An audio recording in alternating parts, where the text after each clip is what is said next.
Jadi artinya gini, berkahnya kita punya syahwat, suka uang, suka ya, harta tahta wanita. Berkahnya itu malah kita menjadi orang hebat. Kok bisa Pak Rektor gak korupsi padahal punya kesempatan? Kok bisa tidak mencabang kemana-mana karena diawasi kali itu? Tidak karena sholat kali itu, gak, saya yakin gak karena sholat itu. Enggak.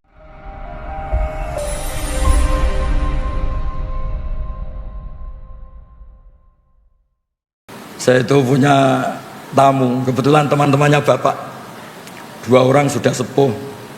Pas rame-ramenya MUI dulu fatwa rokok itu apa haram itu. 2 kiai ini sepuh dan saya cium tangan karena sepuh.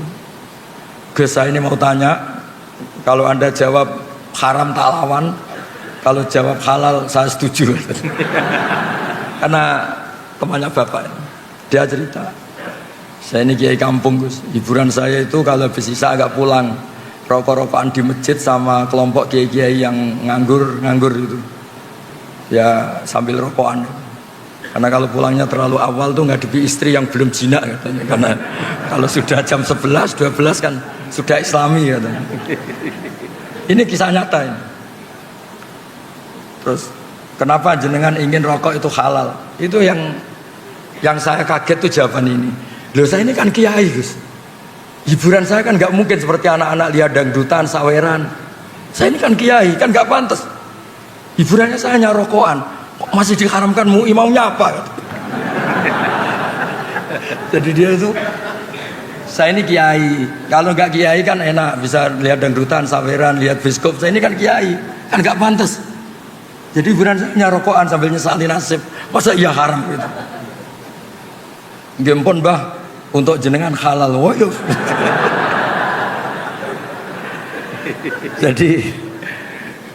Jadi memang apa ya, sudut agama itu makro itu nggak jelas haramnya, tapi juga Anda jangan bilang halal karena kadang ya sampai ganggu kesehatan misalnya. Tapi juga kan bilang haram karena takutnya tadi ada orang-orang tertentu yang untuk melawan nafsunya, melawan mungkin dia agak hiper itu dengan melupakan dirinya dengan cara seperti itu. Makanya di Ihya itu ada bab suatu saat akhir zaman itu ibadah terbaik itu tidur. Kenapa?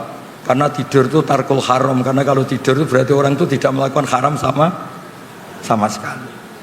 Tapi kan bisa digugat juga, tidur itu artinya meninggalkan kewajiban.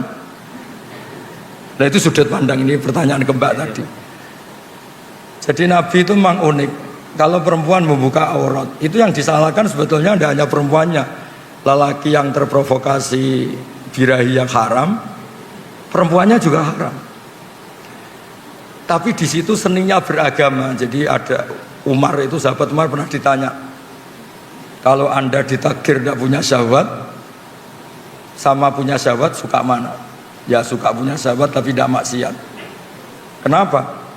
Kalau saya tidak punya syahwat, misalnya Allah tidak akan bilang gini, ini loh Umar nggak pernah zina sama batu, sama pohon, sama jembatan gitu.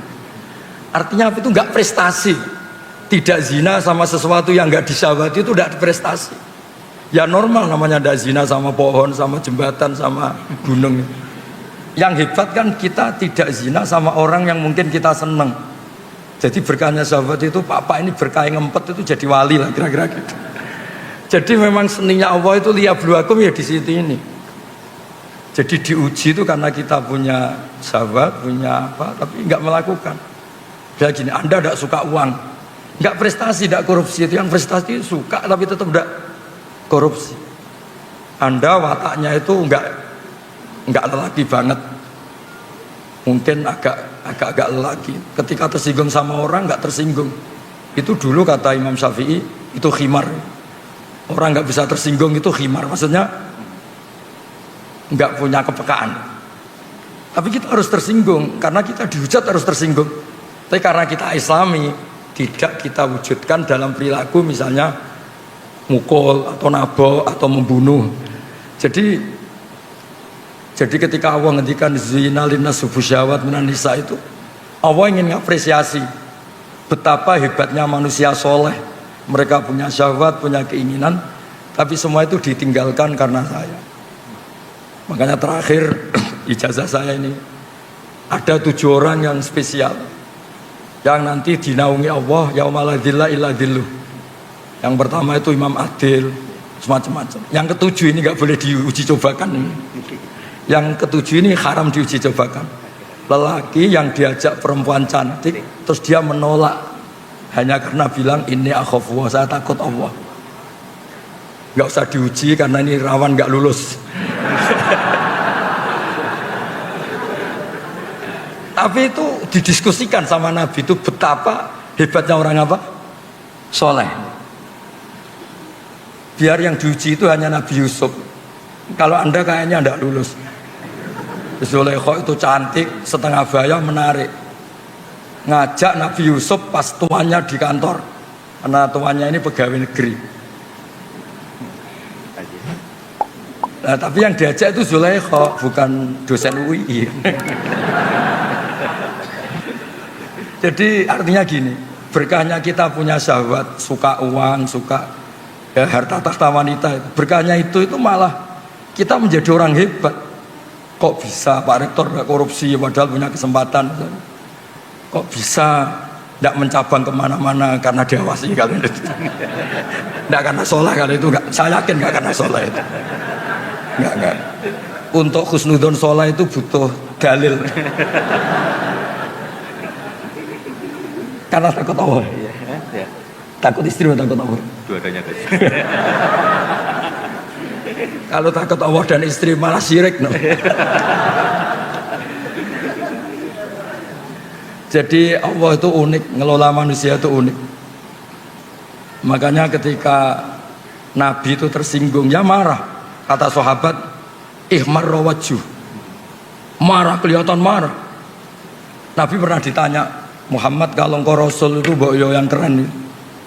Bisa menghidupkan orang mati kayak Isa, punya tongkat sakti kayak Musa. Nabi itu ikhmar wajhu, mau tersinggung, mau marah. Terus akhirnya Nabi Muhammad itu ingat, lakot udhiya Musa bi aktsara min dzalik fasobar. Musa itu pernah tersakiti oleh seperti ini dan Musa itu sabar. Padahal Musa itu kelasmen nabinya di bawah saya. Musa saya bisa sabar, apalagi saya. Jadi Nabi Musa juga pernah digugat. Musa, kamu itu bilang utusannya Allah. Coba Allah itu pertontonan ke kita, arina wajarotan. Kemudian nanti Allah tak tanya, apa betul Anda ngutus Musa? Jadi Nabi dulu itu ya repot. Tapi ya tadi memang itu ujian. Ya jadi di antara kebaikan agama ini kita dikasih syahwat, dikasih suka uang, suka tahta. Tapi kita bisa lulus. Tapi gak usah dicoba, gak usah dicoba. Karena kalau dicoba itu riskan. Jadi yang nomor 7 tadi itu warojulun da'adu imro'atun da'atu mansibin wa jamalin fakola ini akhafwa. Lelaki yang diajak perempuan cantik, diajak tuh. Diajak perempuan cantik, Nabi bilang itu cantik. Kalau gak cantik kan akeh tunggale lah gitu kan. Tapi tetap bilang fakola ini akhafwa. Ya saya kira demikian cukup ya.